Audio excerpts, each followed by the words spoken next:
oo qofka xun oo ka shaqeynaya Soomaaliya inay meeshii taagantahay sii taagnaato aan la wada dagaalno kulligeen oo aydan nagu fiirsan anaga kaliya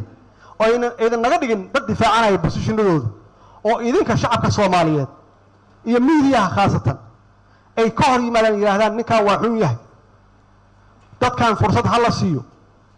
macnaheedu waxay tahay qofkaasi waa u aqal celinaynaa marka kuwa kale raggaas waa rag waaleeyo lagu dhex jira laakiin laga yaabo inay dan u arkaan ama ganacsi ha ka gasho ama siyaasad ha ka gasho ama waxyaabo kale ha ka gasho dan u arka inay Soomaaliya adduunka looga yaqaan meel dulli ah dad xun ay degan yihiin dan u arka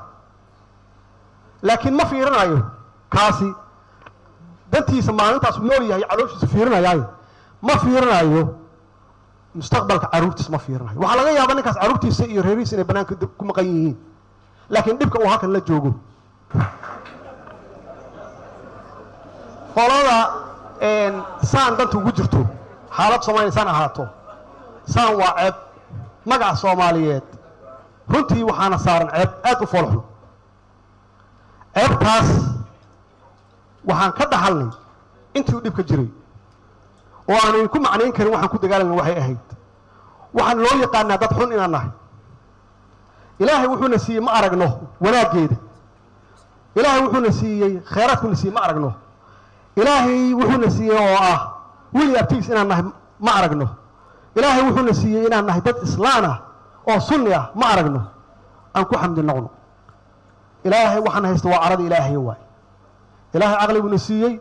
aqligaas inaan ku shaqeeyno oo wixii xun kaga leexano wixii fiicanna aan hore ugu soconno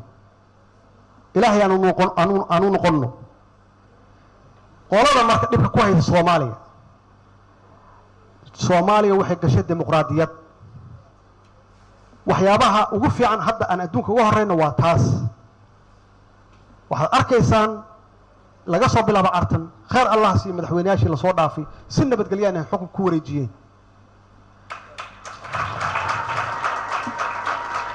waana horumar aan gaarnay waxaan rabaa inaan sii xoojino laakiin waxyaabaha naga dhiman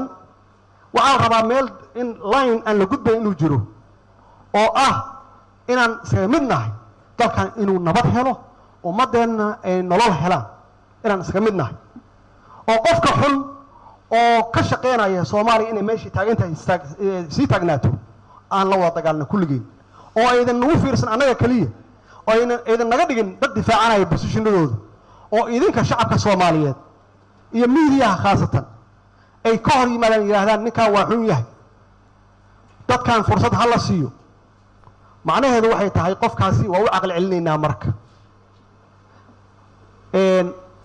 kuwa kale raggaas waa rag waaleeyo lagu dhex jira laakiin laga yaabo inay dan u arkaan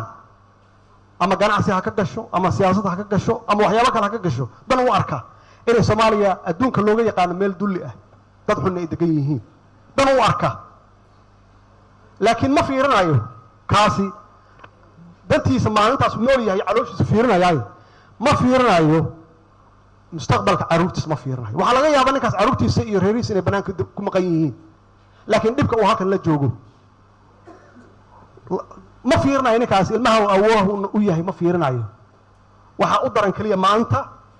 iyo laga yaabo inuu hinaas ka qabo qofkaas meesha fadhiya ama dan dhaqaale uu meesha uu ka waayay ama xil uu ka waayay marka waxa weeye xaaladda Soomaaliya ku jirto meel fiican ma aha waa meel adag waxa la rabaa kulligeen inaan u wada istaagno sidaan uga bixin lahayn xaaladda Soomaaliya meesha ku jirto oo aan horu marin lahayn waa saan sheegay waa dimuqraadiyad hore u soconaysaa dadka naga dambeeya waxbaan u qabanay meeshaas ka sii wadayaan ay ugu imaanayaan dawlad iyo dad sharaf leh